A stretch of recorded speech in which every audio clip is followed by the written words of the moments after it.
The speaker is Vijay Ravikumar, who used to teach mathematics in CMI, but now he does a variety of other activities also, which includes theatre and creating mathematical online math education programs, etc. So over to Vijay. So everybody has a ball, and everybody also is paired up with a partner, I hope. So anyway, we can deal with that later. So right now we can start. So the talk is called Getting Your Head Around Spatial Rotations.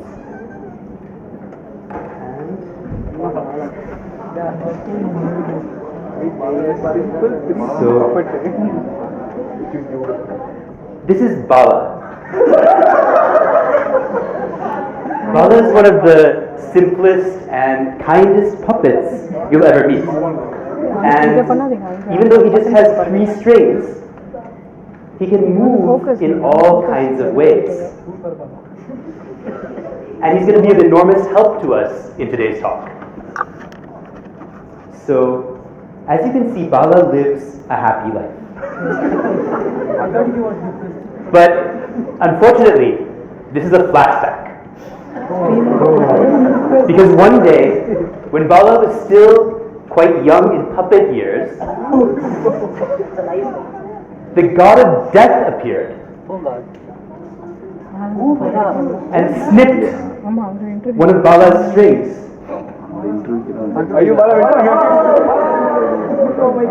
Suddenly, Bala couldn't look up or down. He couldn't see the birds in the sky or the ants on the ground. But over time, he adjusted to his limited existence of looking left and right and tilting his head from side to side. He could no longer nod his head yes, but he could still shake his head no, and he could even say maybe so. Life goes on. But one day, the god of death appeared again. And before Bala could protest, she snipped another string. And suddenly, all Bala could do was twirl helplessly. It looks like this was the end for Bala. But Bala still had 1 string left. And Bala was a philosophical puppet. So gradually, he adjusted once again to his new life. After all, he still had a full panoramic view of the world around him. And there is as much to see as ever before. But in the end, no one can escape the god of death. And one day, she appeared a 3rd time and snipped the last and final string. Rest in peace, Bala. And this is the end of poor Bala. Bala or kade ablora.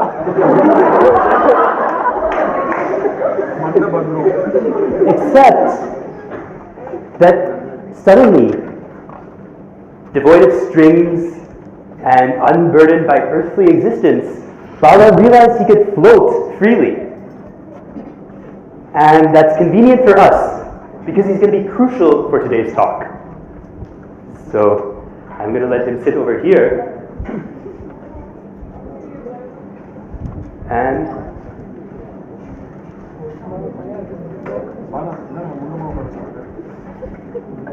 we saw in this brief snapshot of Bala's life that he could move in all kinds of ways when he had strings. And even now, devoid of strings, he can continue to move freely in space.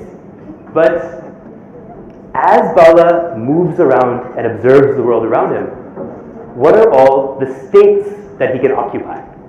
What are all the different orientations that he can be in and configurations that he can be in?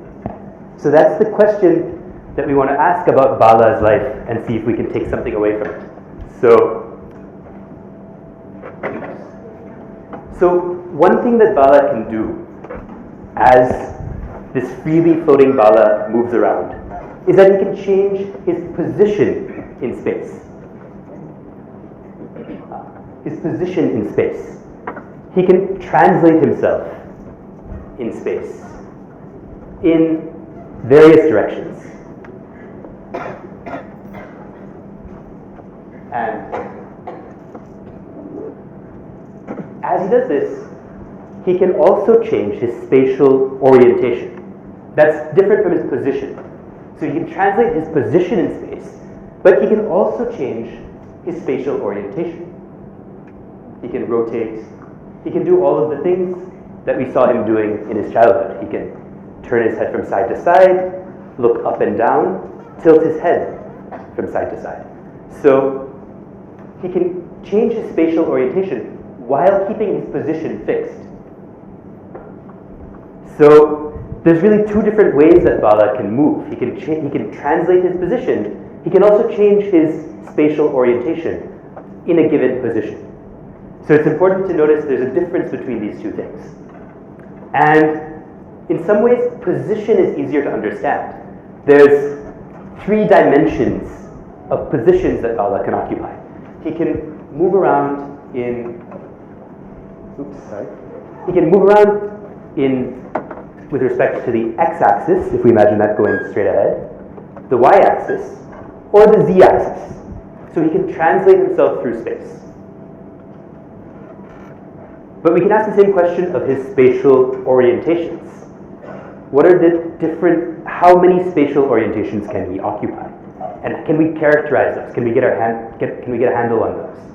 What are this set of spatial orientations? So if we ignore position completely, what are all the different spatial orientations that he can occupy as he moves around in space? So one way to help us do this is to imagine a tiny machine that's tracking Bala's spatial orientation as he moves around, but ignoring his position. So at any moment, the machine is just recording the way that he's situated in space, but ignoring where in space he happens to be. So this machine, in fact, it's not just in our imagination, it actually exists. So this, so the machine, for example, would say that those two states of Bala are the same because the position is different, but the orientation is the same. Whereas these two are different. And this machine, all of you have it in your phone, it's called a gyroscope.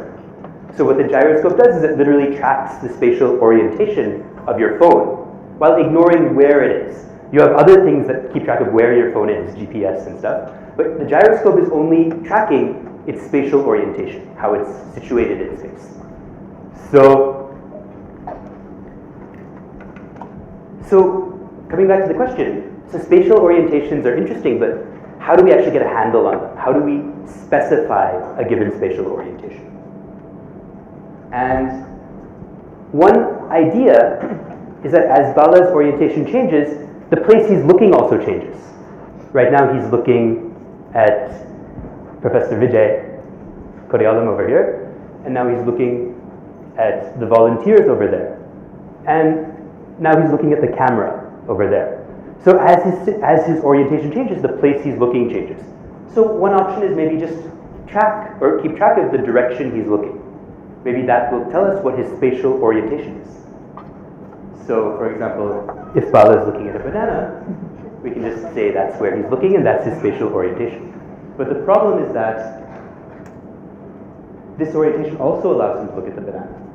And this orientation also does. If he's looking somewhere, he can keep twisting and looking at the same focus point. So all of these orientations allow him to continue looking at the banana.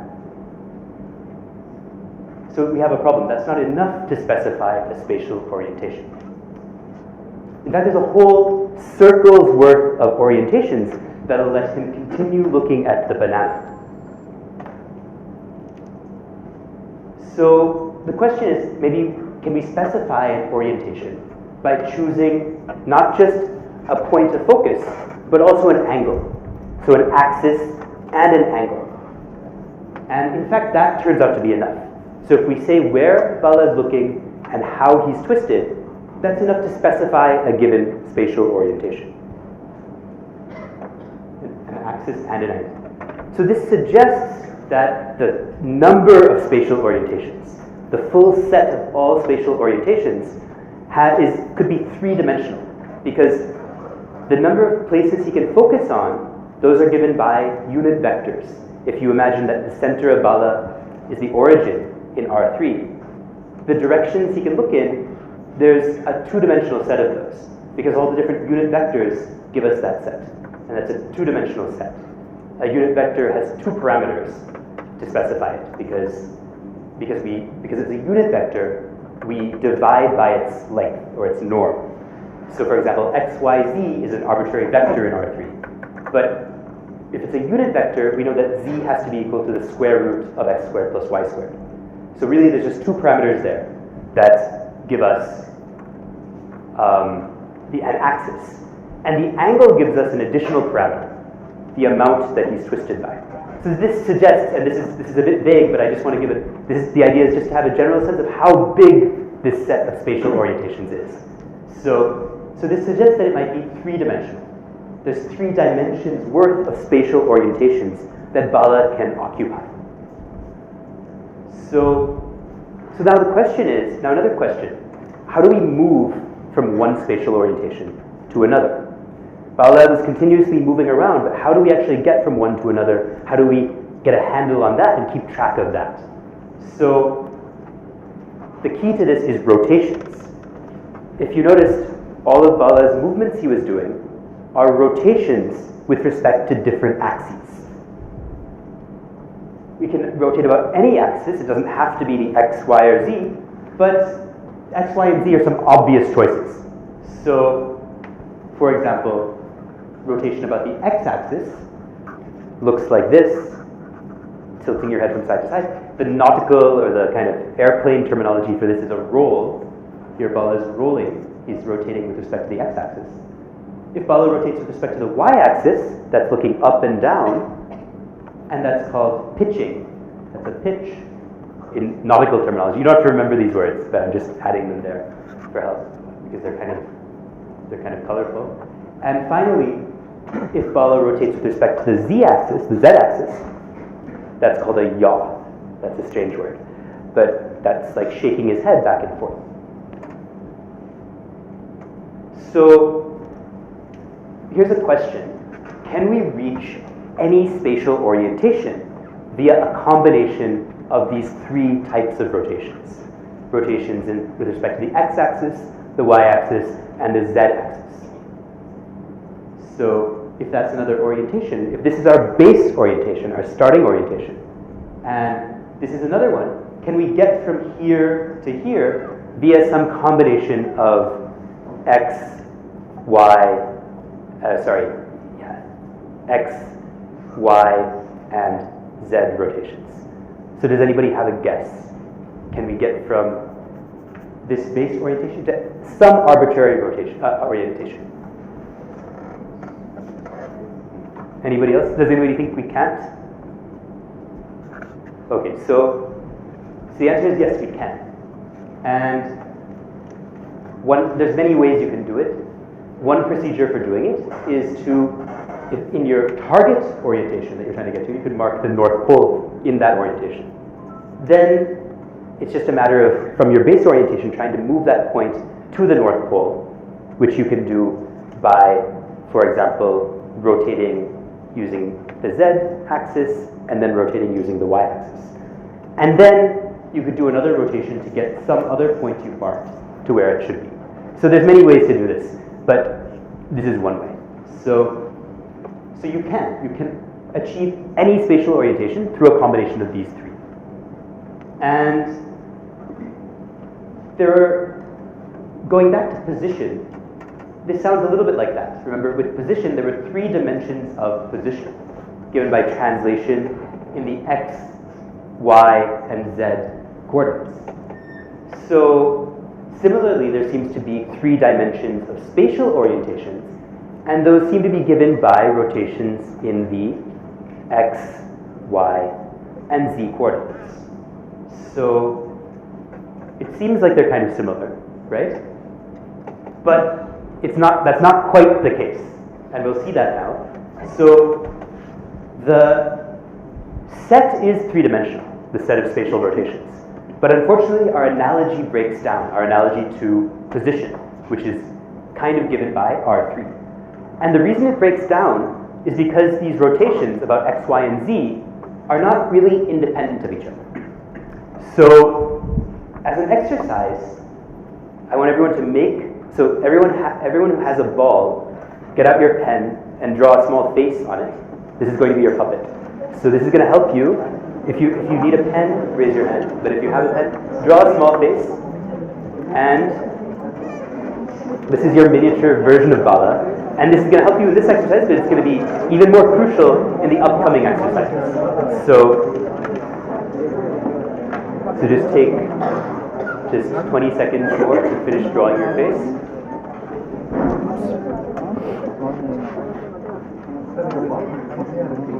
And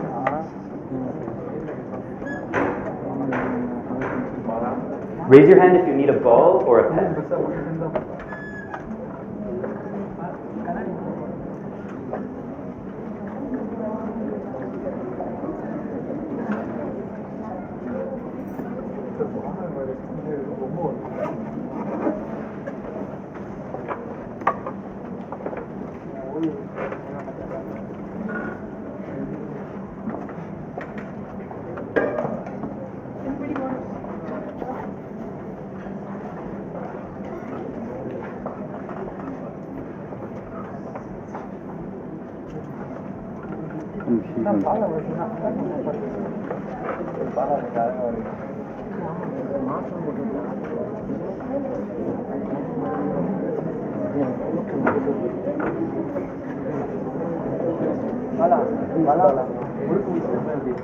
Okay, so I think, hopefully everyone has a face drawn. So the exercise is to perform a 90-degree rotation about the z-axis, and we'll use the right hand rule here. So when I say a 90-degree rotation, I mean a rotation this way, so 90 degrees. So perform this, but without only using rotations with respect to the x-axis and the y-axis. So can you achieve a 90-degree rotation with respect to the z-axis only using rotations with respect to the x-axis and the y-axis? So that's a quick exercise.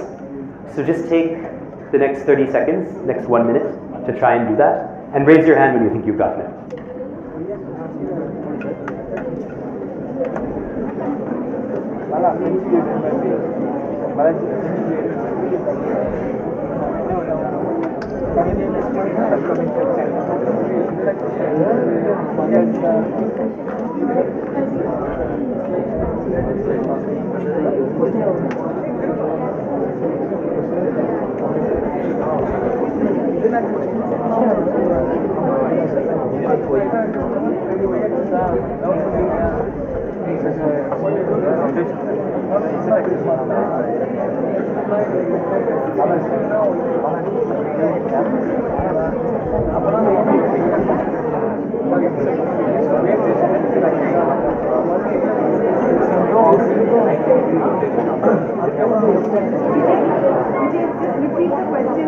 Yes, so I'm going to repeat the exercise again if you didn't quite get it. The goal here, now that you have your own puppet, is to make it do a 90-degree rotation, get it into this state, this spatial orientation.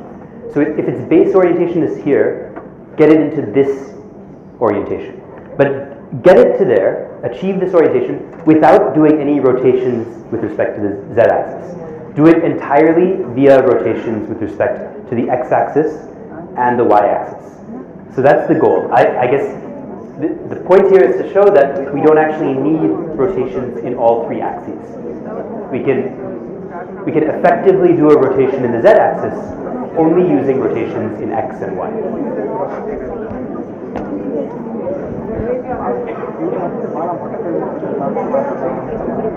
There's a question? Okay, no, you got it?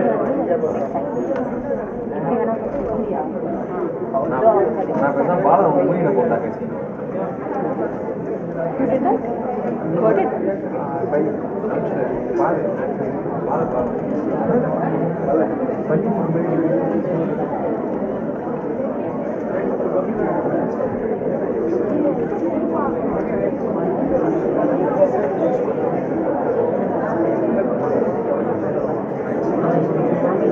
If you have any questions, raise your hand. We have people who can come and help. So if you're unsure.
என்ன சொல்றோம்னா நம்ம rotate பண்ற axis இல்ல நம்ம centre point கிடையாது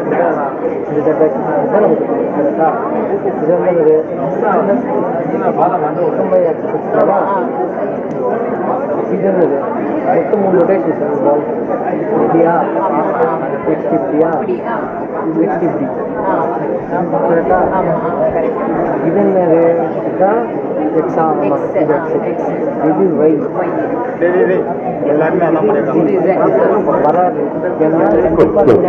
Okay, so let's see. So can anybody instruct me on how to achieve?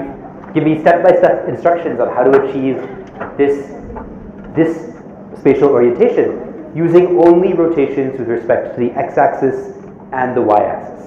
Can anybody try and lead me or instruct me on how to do that? I'll do whatever you tell me to do. Yeah. Upside towards y-axis. Sorry, say that again. Upside towards y-axis. Towards with respect to the y-axis, I'll do how much? Up 90 degrees. Okay. Yes. When I done 90 degrees to your left. Okay, using the so x-axis is here. So like this. Yes. Again using y-axis 90 degrees in this. Like this, downwards. Perfect. So you did.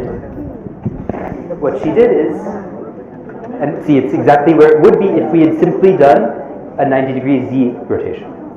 So what she did is, okay, first performed a 90-degree rotation with respect to the y-axis, then another 90-degree rotation with respect to the x-axis, and finally a negative 90-degree rotation with respect to the y-axis. So this is equivalent to doing a 90-degree rotation with respect to the z-axis. So these axes are all related to each other. They're not independent, actually, the rotations about them, but they're somehow twisted up with each other in some way. So they're kind of entangled in some way. So let's explore this set of all spatial orientations a little bit more closely. So clearly there's more to this set than meets the eye. It's not nearly as simple as the set of positions that Bala can occupy. But it's very helpful to think of this set as a space. So what do I mean by that? Well, we're ignoring the position of the puppet. So we have we're ignoring the position of the puppet. But we're paying careful attention to its spatial orientation. And this set of all spatial orientations, we can think of it as space, where every point in that space is a given spatial orientation. So this is one point in the space. This is another point in the space. This is another point in the space. And this is another point in the space. And in this way, we've seen that it's a three-dimensional space. There's 3 dimensions worth of spatial orientations, and each of these orientations is a different point in that space. So, so these are all different points. And by the way, we'll call this the orientation space of Bala. And as we move the puppet from one orientation to another, we're actually tracing out paths in that space. So this is a point in the space, and this is a point in the space.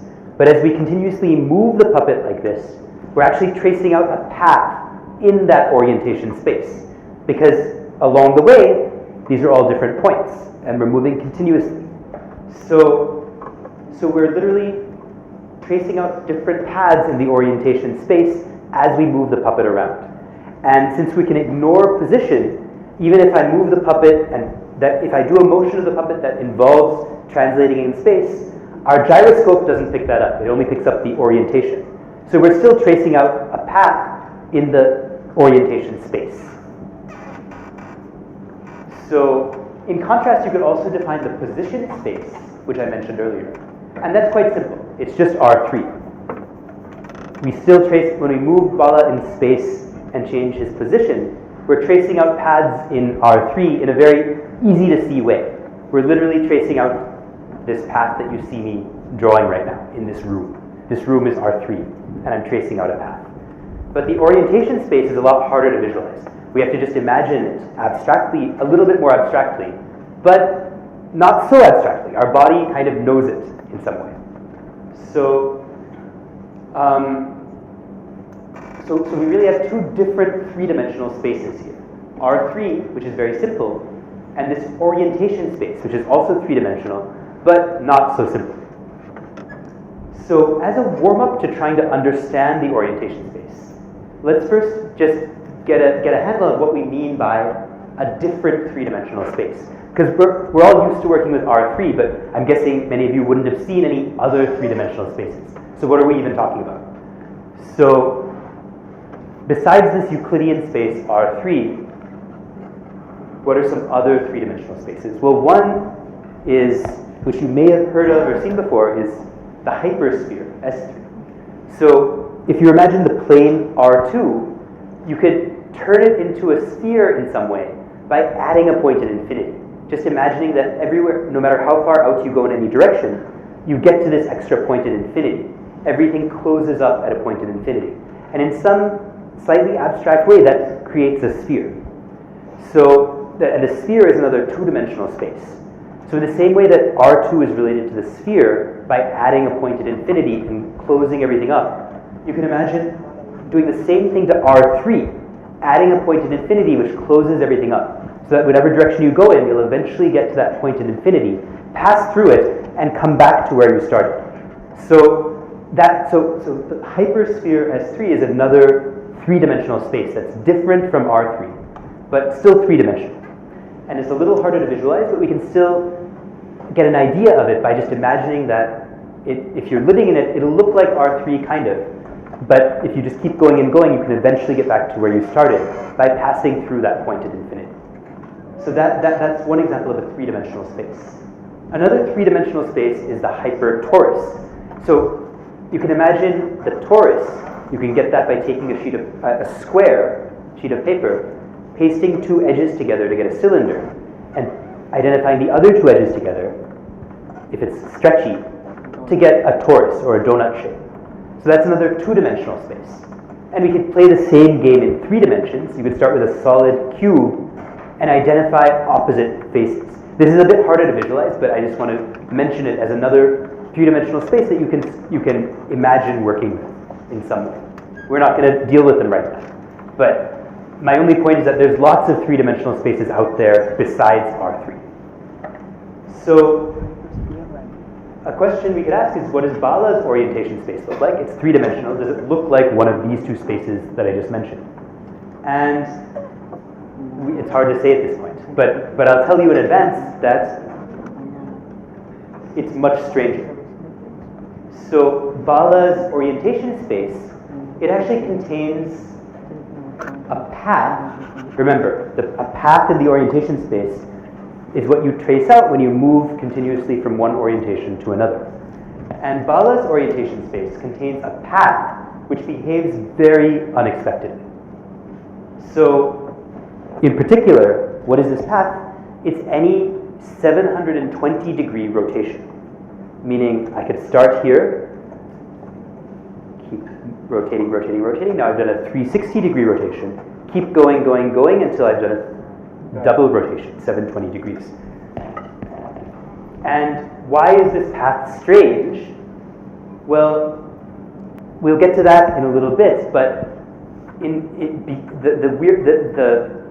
because this path exists and because it's so strange, that has a lot of physical implications for the world that we live in, that we're moving around in. Because we're also moving around with orientation spaces of our own. And this strange property of it, which we're going to explore in a moment, has implications for our world. So for example, it's what allows you to do what's known as the plait trick. So you could take any book or plate or your phone, and you can rotate it 360 degrees, and your arm gets all tangled up. But the weird thing is that if you keep going and rotate it another 360 degrees, so it's rotated 720 degrees total, your arm miraculously untwists. So this plate trick is a direct consequence of this strange property of Bala's orientation space, which we're going to try and understand in a moment. There's other implications.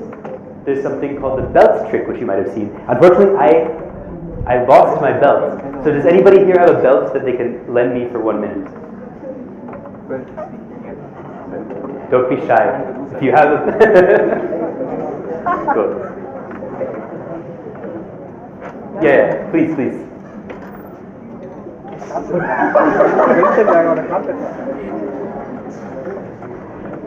Much appreciated.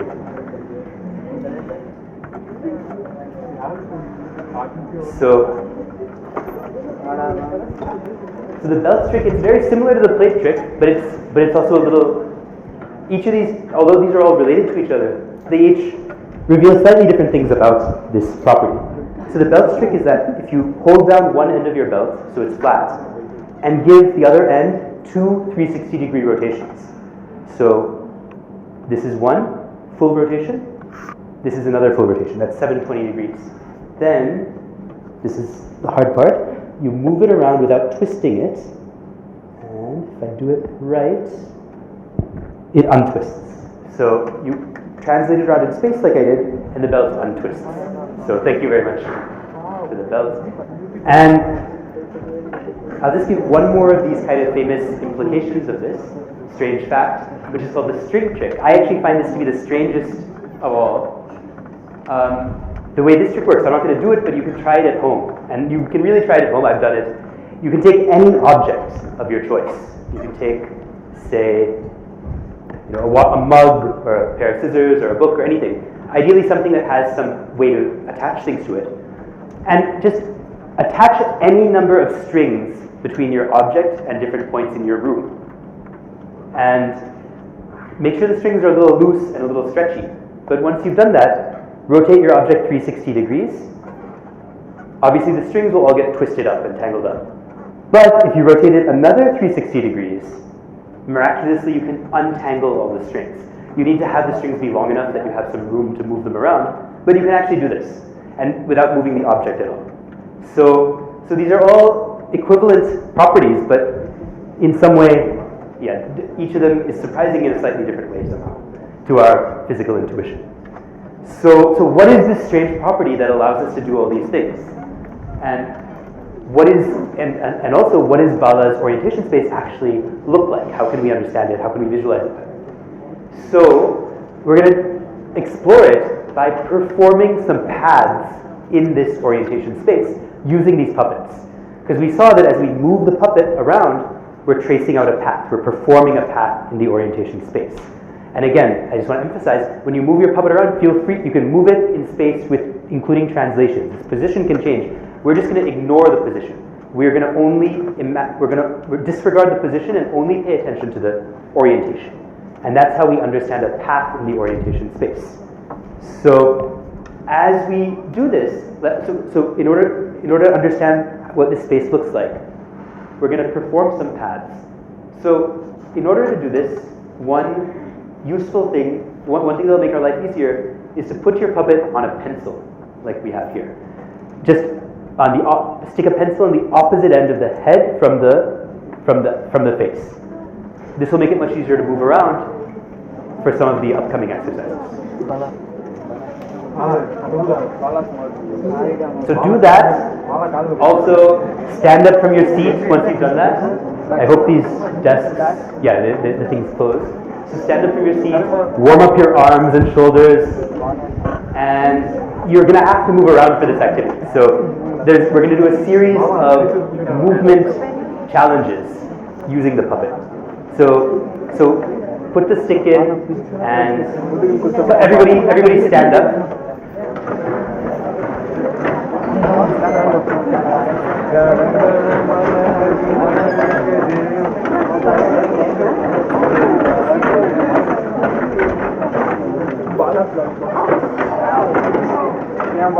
And everybody pair up with a partner.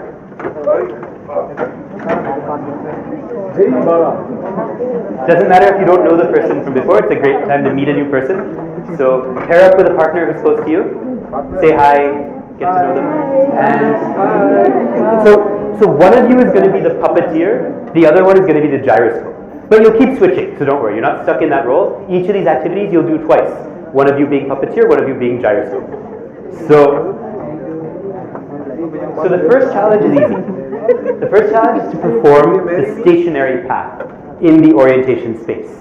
What is the stationary path? It's a path. So by the way, our path, you're performing it in time. So let's give it 5 seconds. So the gyroscope can also be the timekeeper, and the gyroscope's job is just to make sure that the spatial orientation is actually fixed for the puppet, and give 5 seconds for the path to continue. So you're really the timekeeper in this. The puppeteer should pick their favorite orientation and hold it for 5 seconds. So go. 1, 2, 3, Done. So 5 seconds. So everyone has hopefully performed this 5-second stationary path. Let's make it more interesting though. Remember, we don't care about position. We don't care about the position of the puppet in space. We only care about its orientation.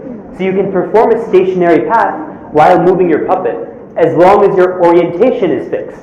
So let's do a more interesting, a more fun stationary path that involves moving your puppet in a complicated loop without changing its spatial orientation. So try jumping, try moving it, switching hands, moving it between your legs, whatever you want, make it as complicated as you want, but don't change the spatial orientation. And gyroscope, your job is to make sure they actually don't change the spatial orientation. So go. Try doing as interesting a path as you can that stays stationary.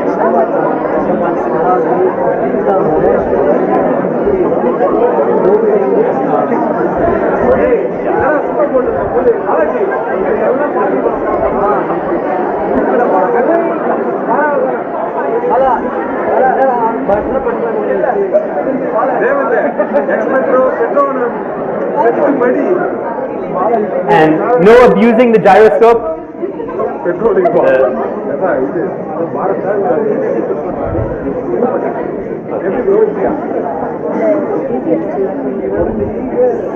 So hopefully everyone is warmed up. So I want to give a quick definition before the second exercise. So the definition is that a loop is just a path which finishes where it begins. Its initial state is the same as its final state. So this stationary path you've just done is actually a loop, because it never changes. So its initial state is the same as its final state. So and you can have loops on any space. On the two-dimensional torus, here are some examples of loops. So these are all different loops on the torus. And we'll come back to those in a few minutes, but I just want to introduce that idea of a loop. So in the orientation space, a loop is just a movement sequence that begins in the same place that ends in the same place that it began. And like the stationary path, but obviously there's more interesting loops that we can perform. So let's try and perform a slightly more interesting loop in the orientation space, which we'll call the wobble loop. So it's just literally going to be a small wobble. So puppeteers, see if you can do a small wobble which now changes orientation, but eventually comes back to its base orientation that it started in. Gyroscope, you just make sure that they're actually not cheating, that they do come back to where they started. So go. Everybody try and do a simple wobble.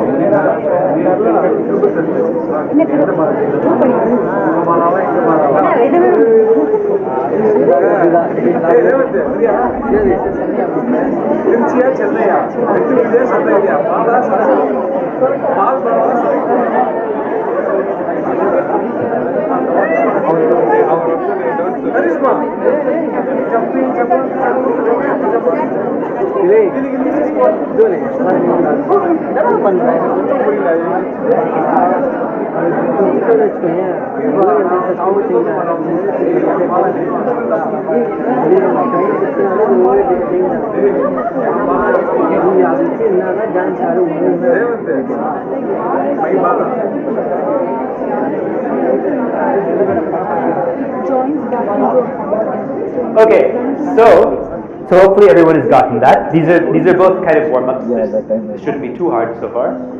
But if you're confused, do raise your hand. There's people walking around. There's all the volunteers who can help. So now let's do a third one, which is a little more interesting, but still in the warm-up zone, which is do a 360-degree rotation loop.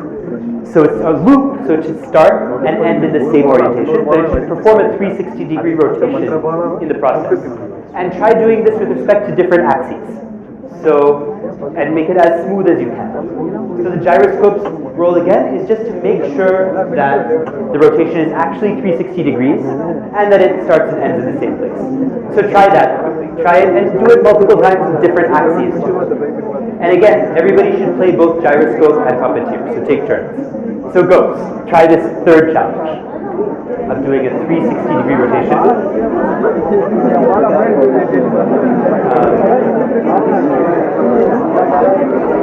I'll just mention one thing, because I see some people doing things that are not quite right. So this, I just want to, this is not a 360-degree rotation. Just to make sure everyone knows. This is still a stationary loop, because the orientation's not changing. So, but continue, keep trying. Maybe I didn't see properly, but just want to clarify that. So, you think I said? I see. Okay. Well, yeah, I think. But for the next one,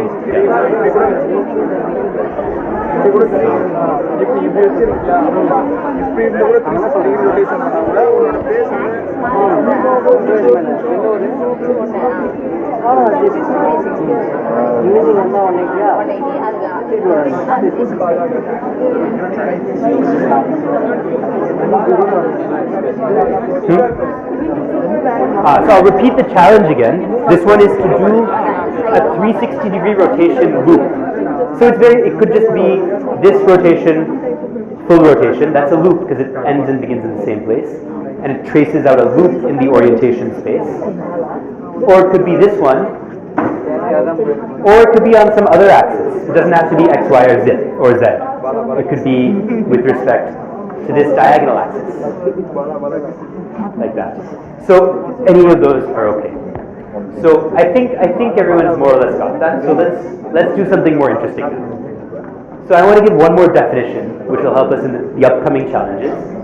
So a loop in any space is called a trivial loop if it can be smoothly deformed into the stationary loop.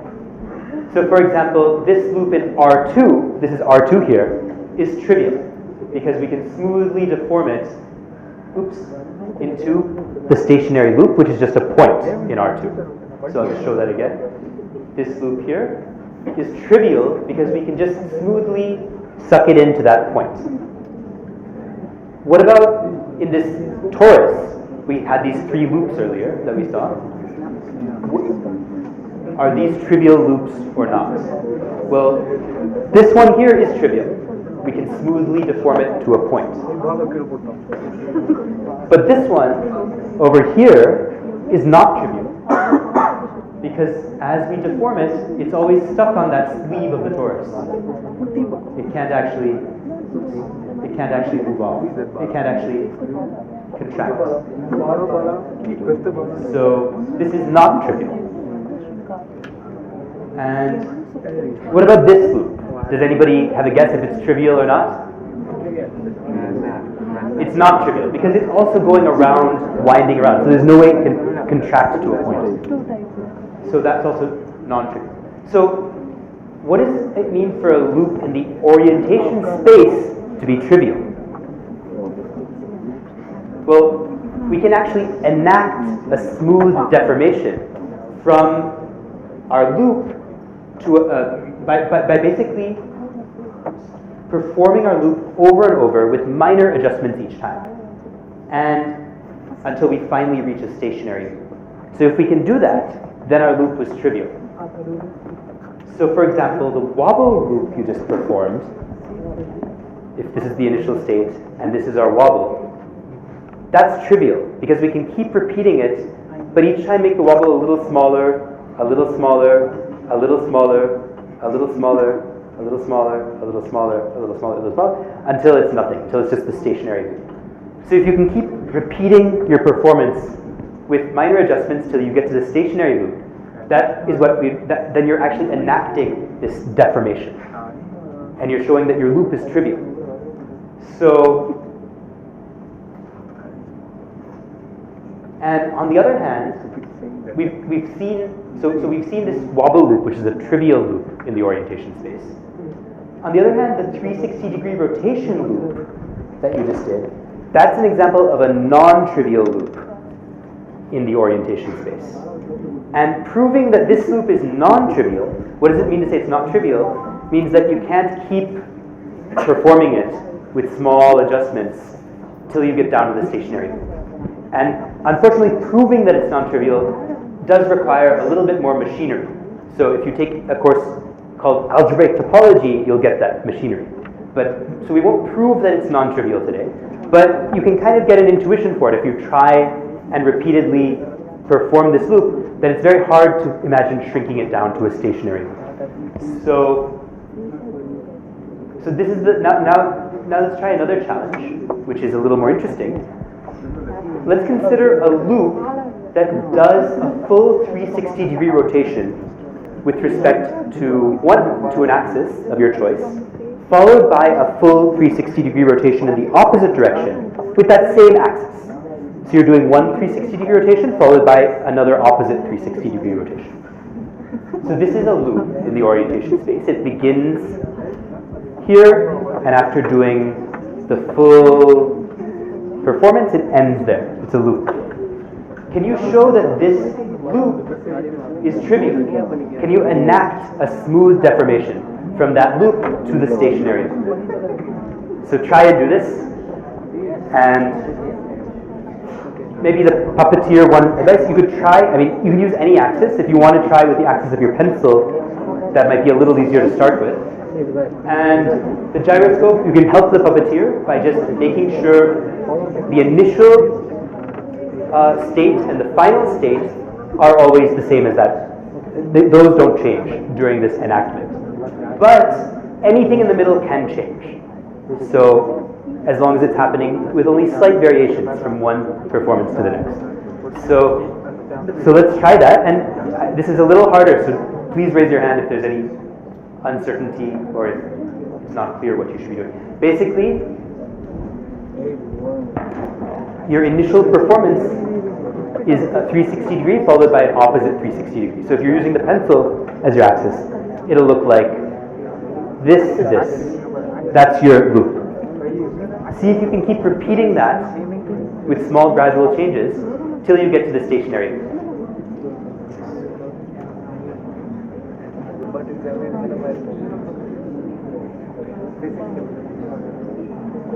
You could also do 360 like that.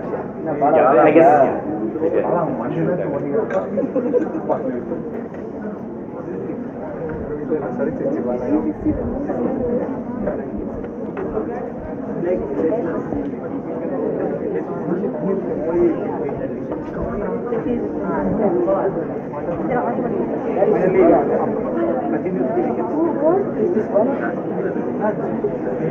Which bala? Your bala or my bala?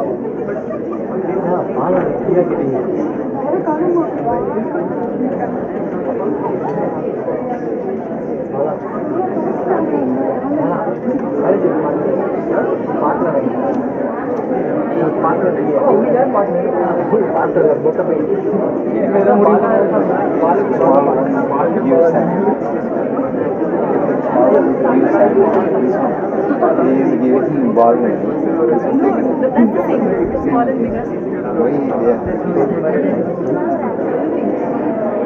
That's big to show them clearly enough.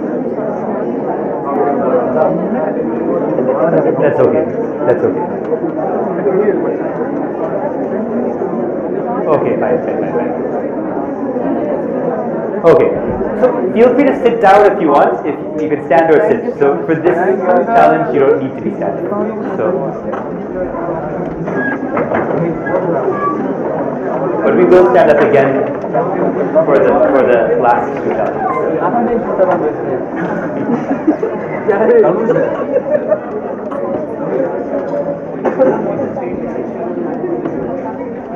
So, how many of you have gotten it so far? So, as a hint, yeah, that's a good idea. Yeah. Okay, so I think there's some confusion about what the challenge is asking. So, does anybody want to come and try and do it with this larger puppet, and we'll help you there? Or if you have an idea what it could be, you could show your solution. So, is there any volunteer who? Great, come. Girls, please take that ball.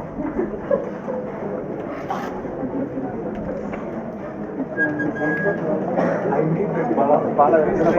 Don't press it. It is very precious to us. We very much. Thank you.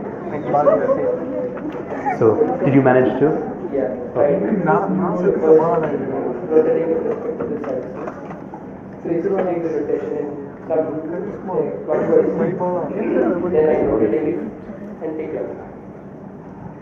So now I decrease this angle of rotation. So this is the second time he's doing it, but he's decreasing the angle a little bit. So by the same angle I am rotating back.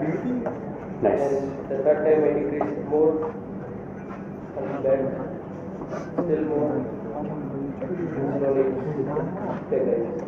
Did everyone understand what he's doing? Basically, you could imagine first doing 360 minus 360, that's your first time. In your second time, you could do like 350, 350, minus 350.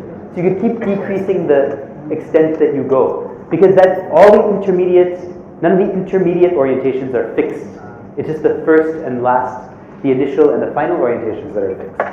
So eventually you could just be doing 180 degrees, minus 180 degrees, a little less, until it's just a wobble, and then it can just become nothing. So are there any questions about that? Because this is an important one. Whether bala will survey or not? Sorry? Whether bala will survey or not? We'll find out at the end. But yeah, with your help, he's doing better. So, yeah, thank you. Yeah. So, and just like he did with so his solution was using the z-axis, but you could imagine doing the same thing with this y-axis. You could do 360 minus 360, then do a little less, and so on until it's just a wobble. So you can keep reducing the extent to which you turn. So, okay, so one final definition, which this one isn't such a big stretch, is that two loops are equivalent or the technical word is homotopic. That's the word you'll use if you take algebraic topology. For today, we'll just call it equivalence if you can smoothly deform one to another. So any trivial loop is equivalent to the stationary loop. That's what it means to be trivial. You can smoothly deform it to the stationary loop. So on the other hand, the 360-degree rotation is not equivalent to the stationary loop. It's a non-trivial loop, and that's the fact that I used. We didn't prove it, but you kind of believe it if you start working with it, that you can't, because the initial and final orientations are fixed, you can't deform that into a stationary loop. So it's not equivalent to a stationary loop. So the fifth challenge is to show that any two 360-degree rotations are equivalent to each other. So you could do a 360-degree rotation about this axis. That could be your loop. You could also, with the same initial state, do a 360-degree rotation loop around this z-axis. Those are two different loops that have the same initial and final state. And my claim is that they're equivalent to each other. You can smoothly go from one to the other. So for this challenge, it might be useful to take your pencil out of the puppet, or to ignore your pencil actually, because that can be a bit misleading. But can you find a way to smoothly go from this performance to this performance? Can you enact that smooth deformation by repeating it with slight changes each time? You're basically changing the axis.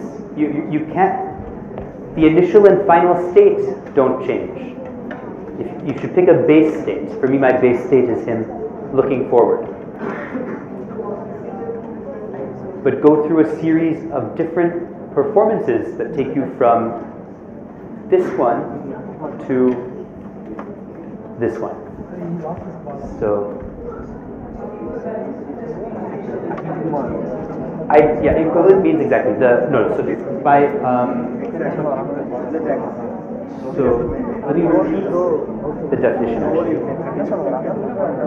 So two loops, I'll just repeat the definition in case it's confusing. Two loops are equivalent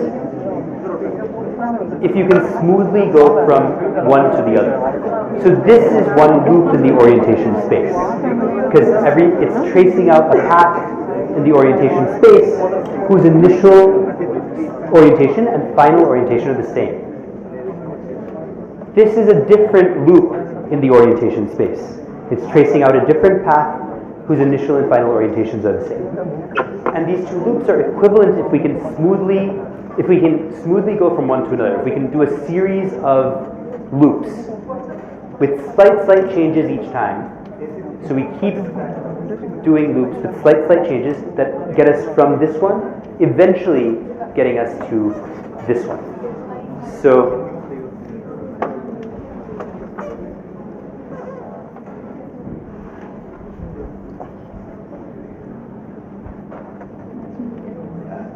if you want anyone to come and clarify anything, you can raise your hand also. We'll be walking around.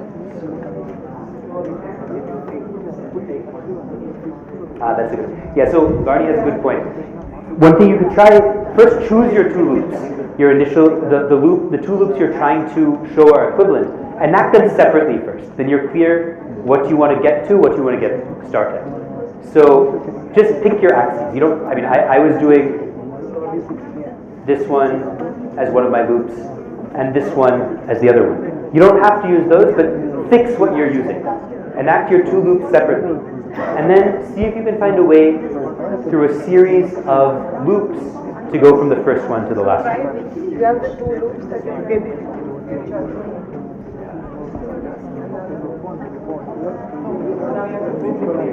As a hint, what's changing?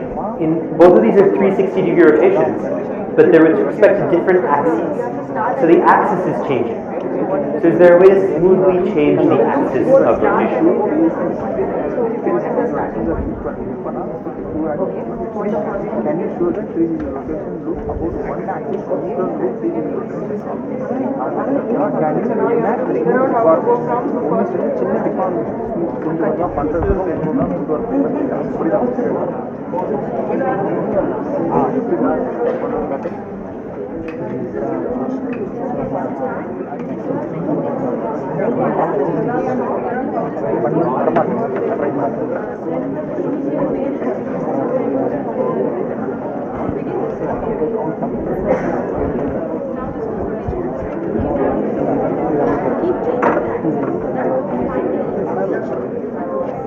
Is it making sense?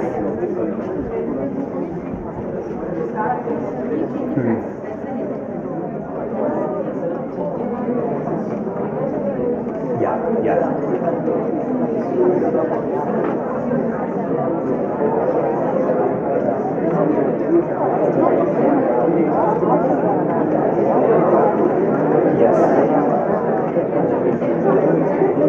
Exactly. That works. And this, maybe I'll give one more hint. It's a lot easier to do this if you use your fingers to create the axis of rotation. So since your puppet is small, you can use one of your fingers on a single hand and just touch the two antipodal points that give you axis of rotation for your first one, and also for your target orientation, your target loop. And so that gives you a nice way of controlling your axis. And then see if you can smoothly change your axis to get from the first axis to the last axis.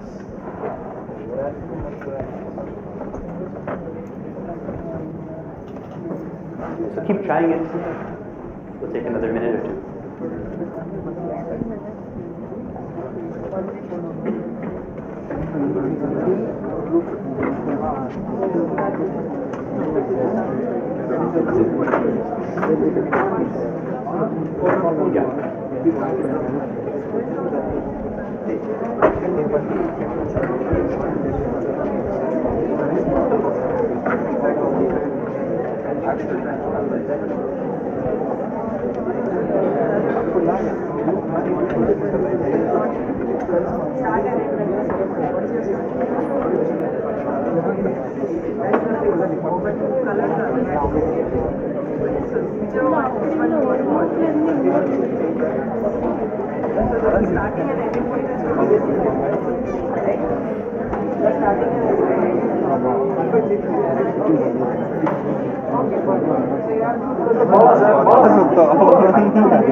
Okay, so I think many people have gotten it now.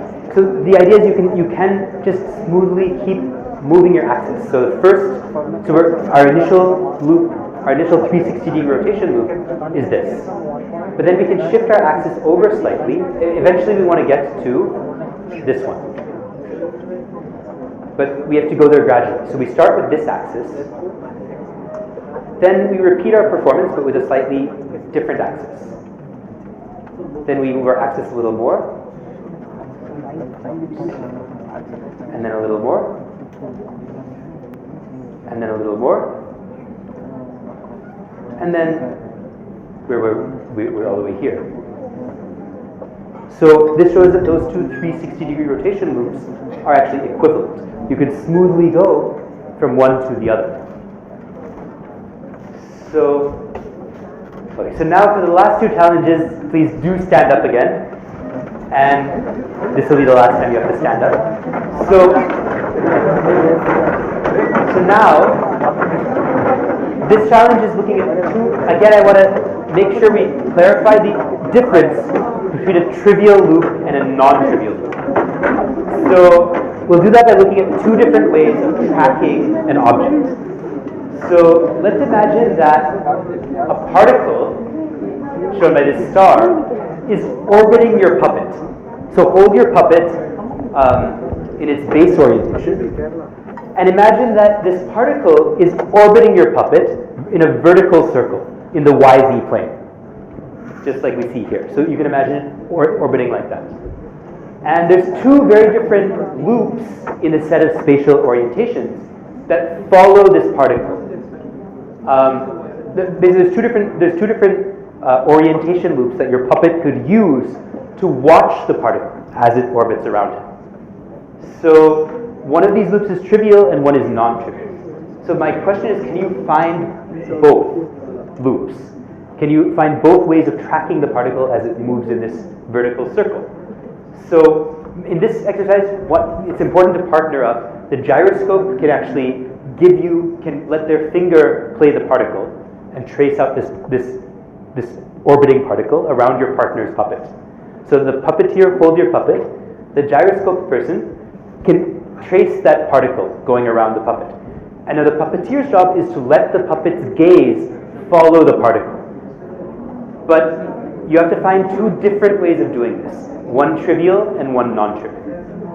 So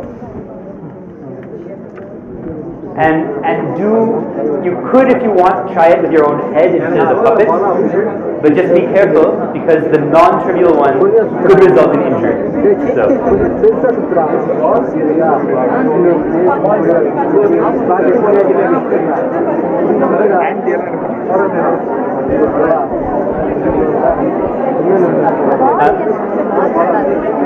What about that? Okay, good.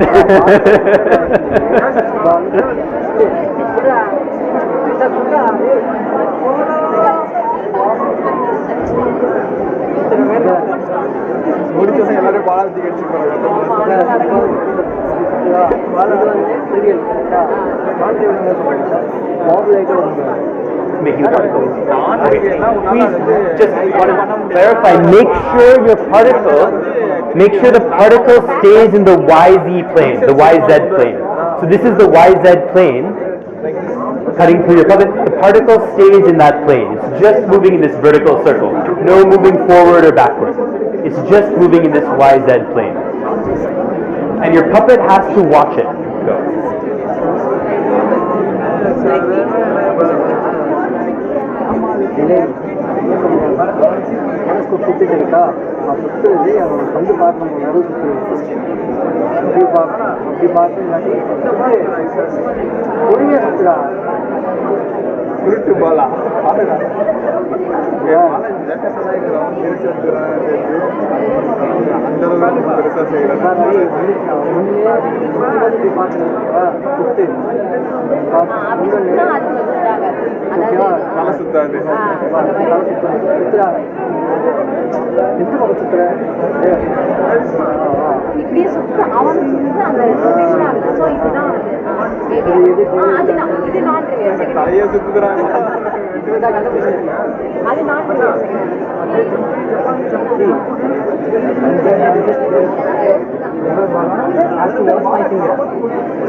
Did you guys get it? So, do you understand the particle? So, who is the puppeteer first? Which of you is the puppeteer? You're the puppet. So, hold your puppet in the base orientation. Now, you show the particle movement. How does the particle move? With your finger. Yeah. Sure. Let the particle do a full, it's orbiting, it just keeps orbiting.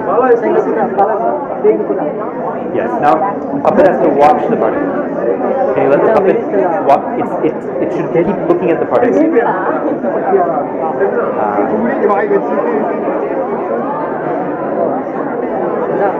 Good.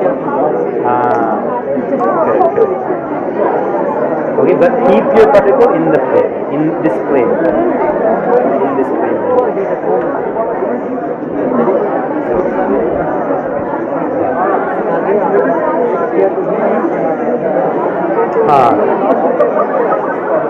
Yes.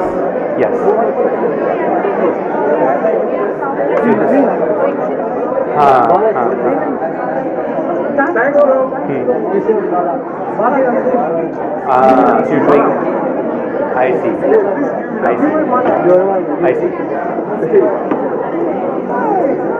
Yes. So they will eventually, yes. So that's correct, but it's not easy to see that it's trivial. So there's one that's much easier. Yeah, exactly.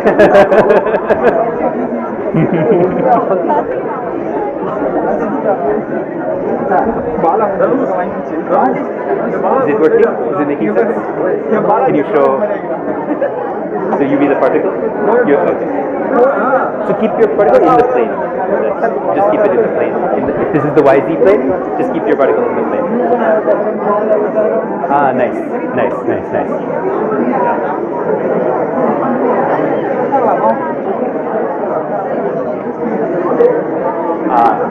You have to fully. Who is that Balaji? Nice. Who is that Balaji, man?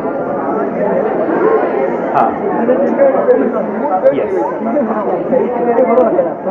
I'm letting x-axis be where you're facing to begin with.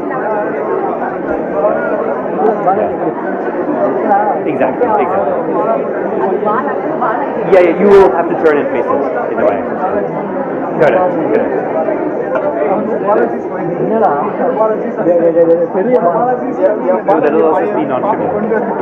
That's also non-trivial. So the trivial one is still together.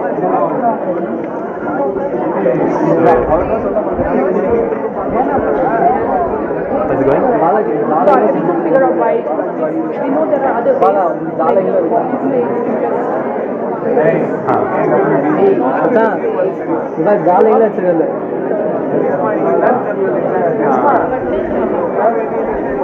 Okay, I'll give a hint.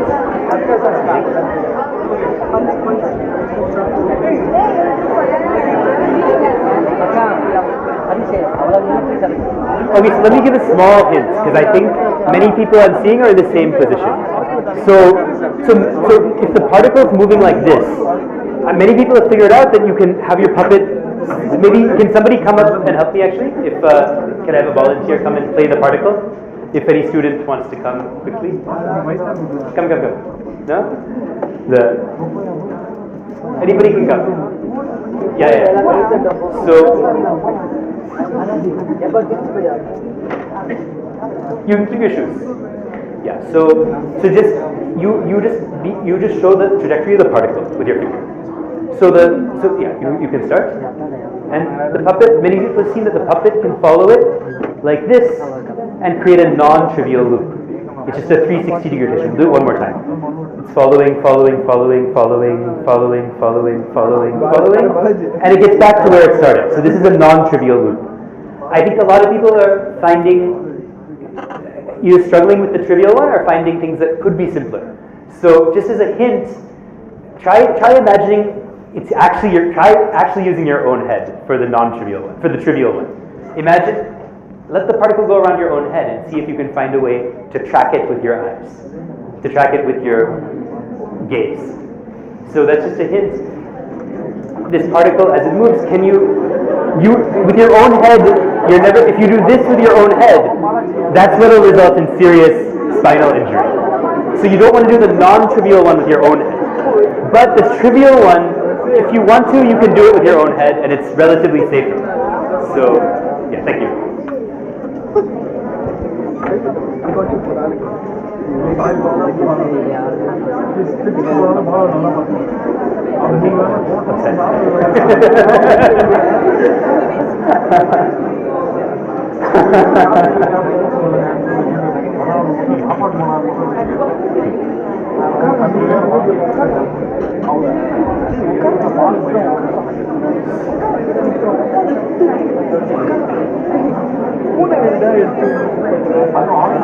Now So maybe can two people come up and demonstrate the trivial loop that tracks it? Do you two want to do it?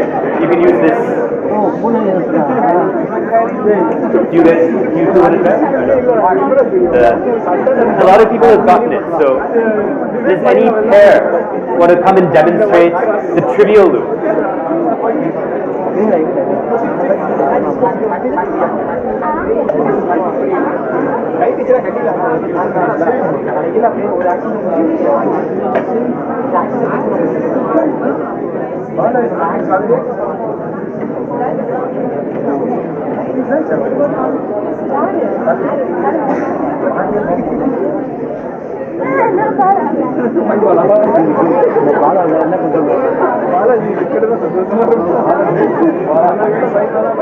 Okay, so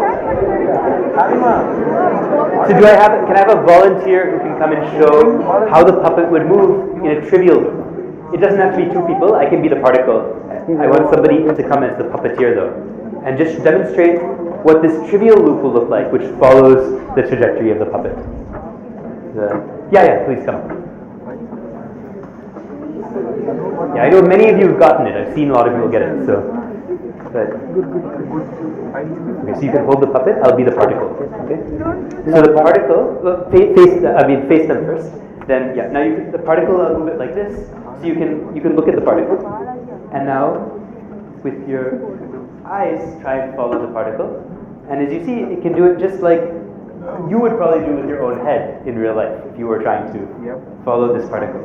So this is the trivial loop. And can you, I don't want to put you on the spot, but can you show that it's a trivial loop? How do you show it's a, Yapri theorem is a trivial, in the loop trivial. It's a wobble, exactly, it's a wobble. So you can just imagine, you can actually show. You can do it multiple times and make it smaller and smaller. So first you're going the full thing, but now you can keep repeating it and make it smaller and smaller each time until it's just a stationary loop. So it's trivial. Thank you.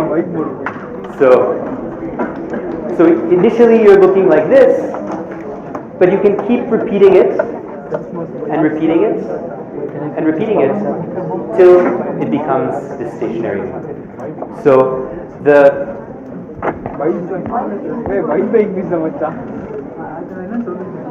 So now we're ready for the final challenge, now that we're fully warmed up. And this is the strangest thing. So everybody be quiet for 1 second. I'll just explain the challenge.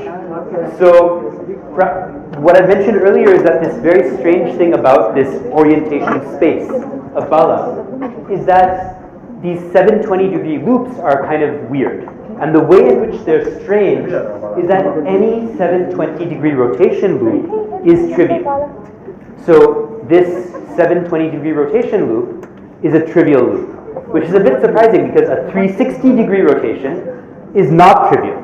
This 360-degree rotation is not a trivial loop, but this 720-degree rotation loop is trivial, meaning you can keep repeating it with gradual changes each time till you get to the stationary loop.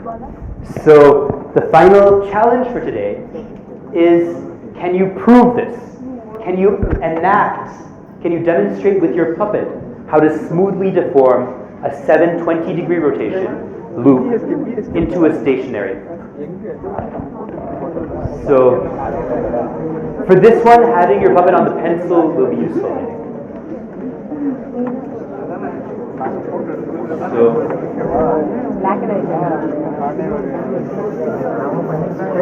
Black and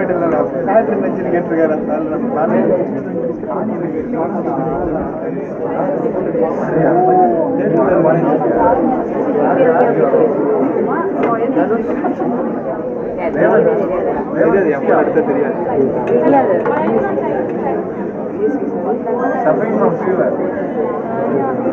They are not using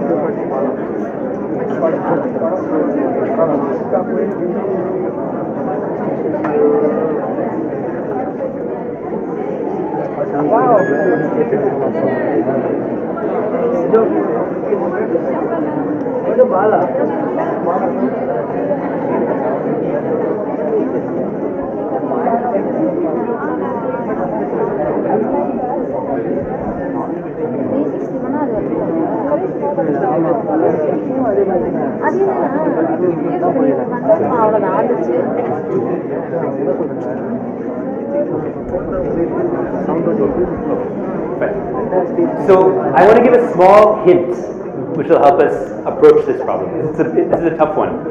So there's many different ways to do a 720 degree rotation. First of all, you can pick your any axis you want. So for this particular exercise, I think the easiest one to do is a rotation with respect to the y-axis. So this 720 degree rotation. And another hint is that using your puppet, if you have it on a pencil, you can remember that position in space doesn't matter. The gyroscope is only recording the spatial orientation. So you can move your puppet around in space when you're performing your rotation. So to do this 720 degree rotation, you can actually do it with a convenient way to do it with your own body, to work with the limitations and the advantages of your own body, is to kind of, you can imagine doing the 720 degree rotation with respect to the y-axis by doing a full circle like that, right? What I just did is a 360 degree rotation. This is a 360 degree rotation.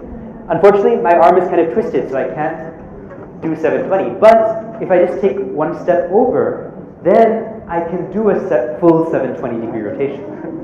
So this is one special property of your body. You can actually do this 720 degree rotation quite easily if you just go from one side to another. So start with that. That's your initial loop. Can you smoothly deform that into a stationary loop? Can you find a way to smoothly change that? Changing it a little bit each time, little bit, until you get to a stationary loop.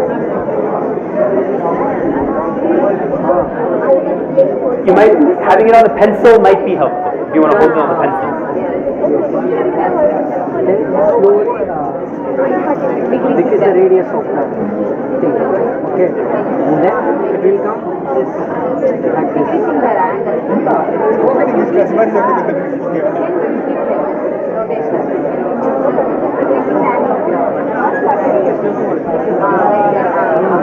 Then what will happen? What will happen? What will happen? The circle radius will come right. You did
Okay, so I want to give another hint.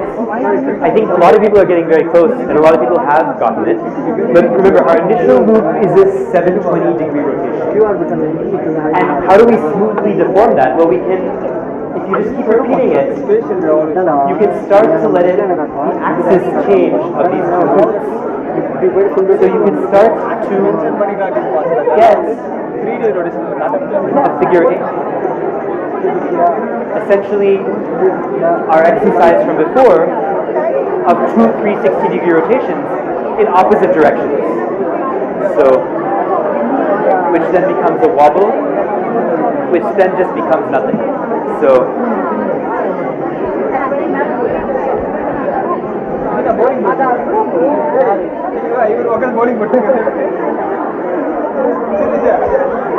yeah.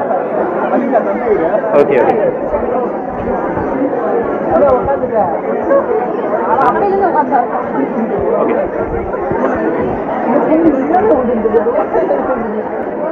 so we only have a couple minutes, so let's sit down. I'll try and wrap up what we've seen. So hopefully you saw that this 720-degree rotation, you can smoothly deform it by changing your axis, basically doing this figure 8 loop, which eventually can settle down into a wobble. So it's kind of it's basically a combination of various exercises we've already seen, which lets you smoothly, gradually change this 720-degree rotation loop to a stationary loop. So a final homework challenge that I won't do now is putting all this together. If you can convince yourself that there's really only 2 types of loops. This is a bit harder, and to do it strictly, we need some algebraic topology, but we can get an intuition for it even without that. There's basically 2 types of loops, trivial and non-trivial. In other words, all non-trivial loops are equivalent to one another. So I'll leave that as something for you to think about, but you could try, for example, simplifying a loop that rotates 3 times with respect to the z-axis, followed by 2 times with respect to the y-axis. See if you can simplify that, and in that way, many loops can be simplified. So this is a very interesting property of this orientation space. There's only 2 types of loops. All loops are either trivial or non-trivial. And this space actually has a name, this orientation space. Sometimes it's called RP3, which is the real projective space. If we're interested in its shape, in the way it behaves, in the way that these loops behave, we might call it RP3. It's also sometimes called SO3, which is the 3D rotation group. And the reason is because it describes rotations of R3. So because we have very little time, I'm not gonna go into detail here, but basically these spatial orientations of Bala, we can actually think of them as rotations. Rotations and spatial orientations, they're obviously related to each other, but in fact they're much more closely related to each other than we've said so far.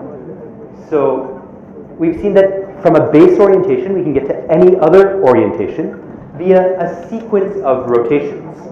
But actually it's a stronger relationship.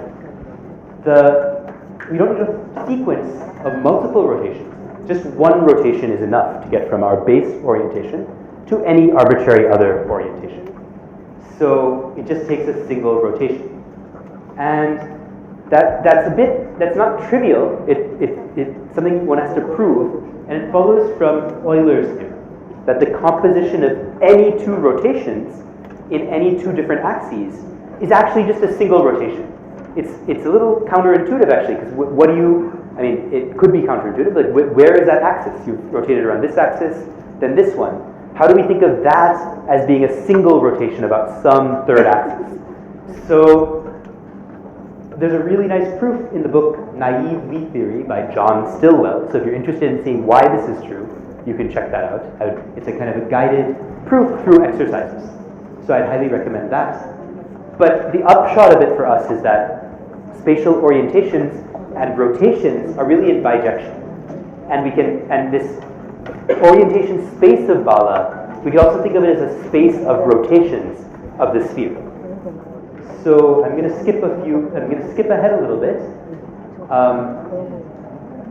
The reason that it's nice to think in rotations is that we get all of this that we've been doing with our bodies, with movement, we can actually give a very symbolic, clear, algebraic representation of it, which allows us to write down rotations, feed them into a computer, into a robot, or communicate them to somebody that's far away. So there's a lot of advantages to having an algebraic system for writing down what we've been talking about. So rotation matrices are one example, which you might have seen before, but those have advantages and disadvantages. So I'm going very fast here because we don't have much time, but the only thing I want to mention is that there's something else besides rotation matrices that are much nicer, and those are quaternions. This is a number system that extends the complex numbers by adding 2 more imaginary parts. complex numbers, you have an I. These have a J and a K. And they have a more complicated multiplication table, but they perfectly capture these rotations. The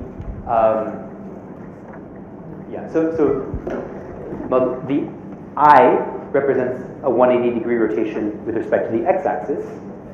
The J represents a 180-degree rotation with respect to the y-axis.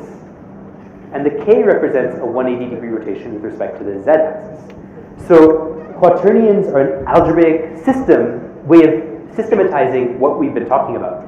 Everything we've done, the points in space, in this orientation space, the paths and loops in this orientation space, and even the homotopies, even the equivalences or smooth deformations from one loop to another, can all be written formally and very clearly using quaternions. So we won't do that today, but I just want to let you know that that exists, and they're very widely used. People doing computer animation in Pixar use quaternions to describe the movements of their three-dimensional puppets. And anyone working in robotics uses them to describe how robotic arms and other pieces move, because each of these has their own orientation space to contend with. So they're extremely ubiquitous, they're everywhere, and they're very useful.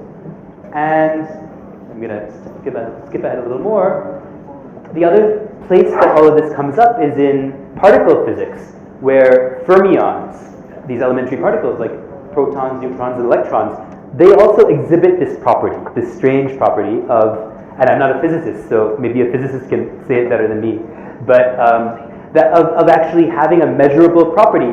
If you have a beam of electrons and you rotate it 360 degrees, there's physical things you can measure about it that change. But if you rotate it another 360 degrees, that physical quantity you measure goes back to what it was initially. So even in the world around us, there's a very real, observable, measurable manifestation of what we've been talking about. So just to conclude, I gave a mini version of this talk. It's also interesting for artists. So I gave a mini version of this talk to a group of dancers just before the pandemic, and one of them asked me to collaborate on a dance piece. So he created this dance piece based on these ideas, which we call Life Cycle of a Trivial Loop. So people who are interested in dance or want to check that out, it's on YouTube. And yeah, finally, this talk is also, parts of it are going to be part of an online course that I'm creating called Our Mathematical Senses, about different math that we use to make sense of the data that our different senses take in, visually, in terms of sound, and in terms of spatial orientation.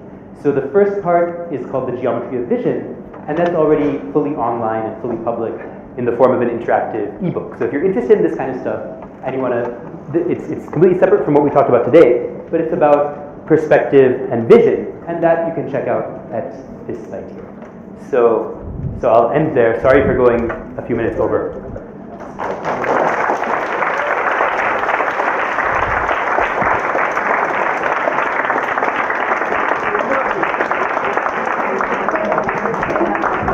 We have time for maybe one question.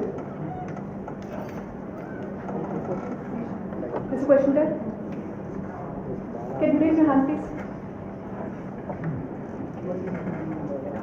Are there any questions? Yes, there's a question. So we saw that any two 360-degree rotations are equivalent, and we perform that through changing the axis. So instead of, can we say that directly, since suppose this is a line and this is a line, we can just simply rotate the line, and since these are the axes of rotation, so since these two axes of rotations are equivalent, can we say that the rotations are also equivalent? You're talking about the final exercise we did, or the previous one, like speaking about an orientation, say with respect to x-axis, and then prove that this rotation is equivalent to rotation along the y-axis, that thing. So suppose the z-axis and the y-axis, the lines, so those are equivalent just because we can just correct. Yeah, correct. we can just rotate them with an angle of 90 degrees. Yes. So since these two axes of rotation are equivalent, can we say that the rotations along the axis are also equivalent? Yes, you could say that. Right. That's right. Yeah. Thank you. Any other quick Any question? other? Sorry. Yeah.